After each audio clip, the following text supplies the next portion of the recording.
para ito ma-implement. Yung MSMT, siguro tama rin yung magkaroon tayo talaga ng public or anong tawag ito, yung monitoring team para magkaroon tayo ng public education sa mga barangay, sa mga industries, sa mga municipalities, para magkaroon din sila ng guidelines na tama ba itong gagawin ko, tatapon ko itong basura sa ilog, tama ba ito. So at least ma-anticipate natin yung pagdami nung o yung pagtatapon ng mga basura sa ating mga kailugan. So that's it. Ang hiling lang namin sa inyo, kung maaari, gawin natin mas mabilis yung ating mga meetings para mapag-usapan palagi kung ano yung mga dapat natin gawin. So that's all. Maraming salamat po sa chance na ako'y nakapagsalita.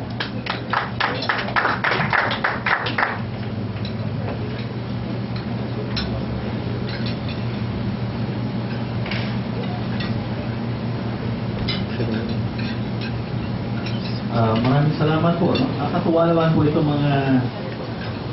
marami talaga mga initiatives dito sa Pilipinas. Kasi may pinadala po sa akin sa internet, meron isang foreign company, Filipino din yung nagpadala sa akin na bioremediation, pero ang mahal. Saka isa pa, yung mga mikrobyo na yun, baka imported pa. Yung nakakatakot yun, dahil imported na mikrobyo, baka maging problema ba dito. Takbo na po kayo na may inisyatibo po dito. Unang-una po na ginagawa na ito yung kay Mary Lazaro. Biofilm reactor po ang tawag niya. Nasimulan pa niya yun 8 months ago. Pwede niyo rin pong bisitahin. Ganito din po yung pinakita sa akin. Una, yung pasok. Ganito, itim. After lumabas sa biofilm reactor, ganito na rin po yung linis. No? Ngayon, tinetesting po nila yung heavy metal, especially chromium, kung nawala ko. Hindi ko po nakita yung result. Pero ang duda namin, baka hindi eh. Pero tingnan natin yung test.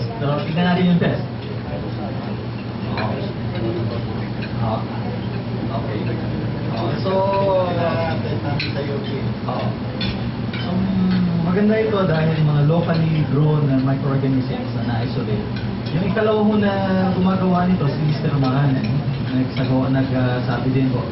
Ngayon po, ang question lang, ang dilema po natin, habang wala pa yung formal na DAO, constituting yung, organizing yung Water Quality Management Board, yun ang pa yung malaking katanungan. Kasi ayaw po i-meet o i-convene yung board habang wala pa yung legal, formal DAO from the DNR. Kasi baka daw po may legal implication. Ngayon, nililinaw po lang namin, in the meantime po na wala pa yon, kaya po tayo nagko-convene as a stakeholder group, yung dating ginagawa po natin since 2005. Pero right after lumabas po yung sign, DAO, kagagaling ko lang din po kahapon sa DNR, last week, nandun din po, pinapollow up ko, i-convene na po right away yung WQMD. Pero ayaw lang po natin tumigil, kasi sayang naman po, kung ititigil